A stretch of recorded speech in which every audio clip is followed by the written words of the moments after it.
بسم الله والصلاة والسلام عليك يا حبيبي يا رسول الله. سلام عليك حبيبتي، نتمنى ان شاء الله تكونوا بخير وعلى خير وبألف صحة وعافية. صبحتكم على النبي. صلوا على الحبيب المصطفى، اللهم صل وسلم عليك يا حبيبي يا رسول الله.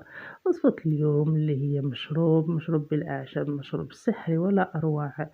مليح بزاف لاغريب، مليح يعني الكحة والسعلة، يعني عند الكبار والصغار، لانسداد الأنف، لأي فيروس يعني يكون في الجسم، كيما نقولوا يعني كورونا أو أي فيروس يكون من فصيلة كورونا.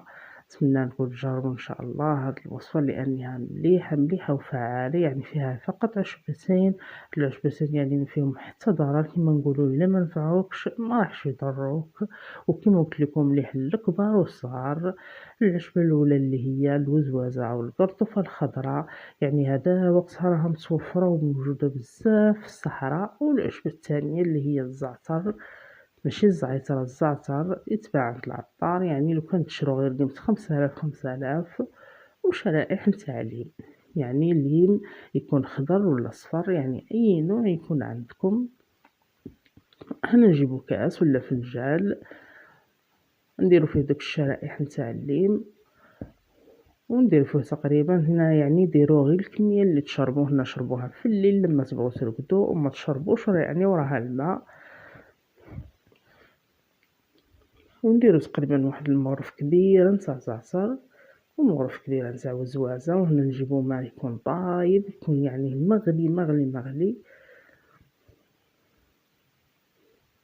تقريبا نديرو يعني الكمية اللي تشربو، كاس ولا نصف ولا، يعني هذا المشروب ما يتحلاش ما تحلوش. ونغطوه ونخلو تقريبا هنا ربع ساعة حتى ل20 دقيقة، يعني حتى يتنقع. ولازم هنا نشربوه دافي كما قلت لكم، شربوه يعني لما تبغوا ترقدوا، ما تشربوش وراه الماء، يعني شربوه وتغطاو. راه يعطي مفعوله يعني من اول يوم. جربوه فقط، انا مليح كما قلت لكم للصغار وللكبار. نتمنى تجربوا هذه الوصفة لأنها صح وصفة فعالة، يعني وراح تبان لكم من أول يوم. كما قلت لكم مليحة للاغريب، للكحة، مليحة لأي فيروس يكون عندكم، لانسداد الأنف، مليحة للصغار للكبار. هذا هو صفيناه كما تلاحظوا، نخلوه يتنقع مليح وشربوه كما قلت لكم لما تبغوا ترقدوا. كانت هذه هي وصفة اليوم اللي هي مشروب سحري. نتمنى إن شاء الله الشفاء للجميع. نتمنى نكون تجربوها لأنها وصفة صح تستحق التجربة. وإلى الملتقى إن شاء الله في وصفات أخرى. سلام.